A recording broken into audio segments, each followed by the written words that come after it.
Friends, మీరు చూస్తుంది ఇది బుడమేరు కాలువ అండి. బుడమేరు కాలువ అంటే మన విజయవాడని వరదతో ముంచి పెడుతుంది కదండి, అదేనండి ఇది. ఇది మన కొండపల్లి దగ్గర కలుస్తుంది. ఇది చూస్తుంది కొండపల్లి దగ్గర బుడమేరు అండి. ఇది ఇక్కడేనండి 3 గంటలు పడి మొత్తం విజయవాడని వరదతో ముంచెత్తిందండి.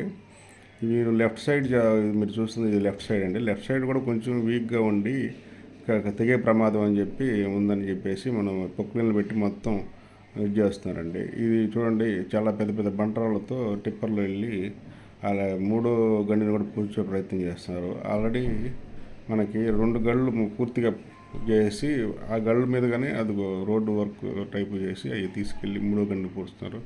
ఈ వరదేనండి విజయవాడ మొత్తం మనం ముంచెత్తుంది. ఇది ఇంకా చిన్నదే. లాస్ట్ టైం 2-3 డేస్లో అయితే హెవీగా మొత్తం పైన 2 గళ్ళు కూడా పూడ్చక ముందు అయితే హెవీగా వాటర్ వచ్చేసి మొత్తం విజయవాడని అతలాకుతలం చేసింది. ఈ పనులన్నీ మన జలవనరుల శాఖ మంత్రి నిమ్మల రామానాయుడు గారు దగ్గరుండి పర్యవేక్షిస్తున్నారు.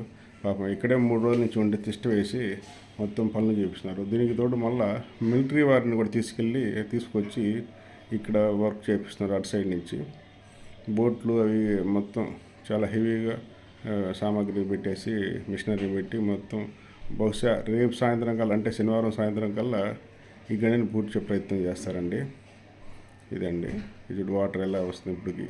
ఈ వాటర్ ఇంకా విజయవాడ ప్రాంతంలో తగ్గపోవడం కారణం ఇదే లాస్ట్ గండి అండి. ఈ గండి కానీ పుడిస్తే మొత్తం విజయవాడ వాటర్ కంట్రోల్ అయిపోయి ముంపు నుంచి బయటపడుతుంది. Thank you friends.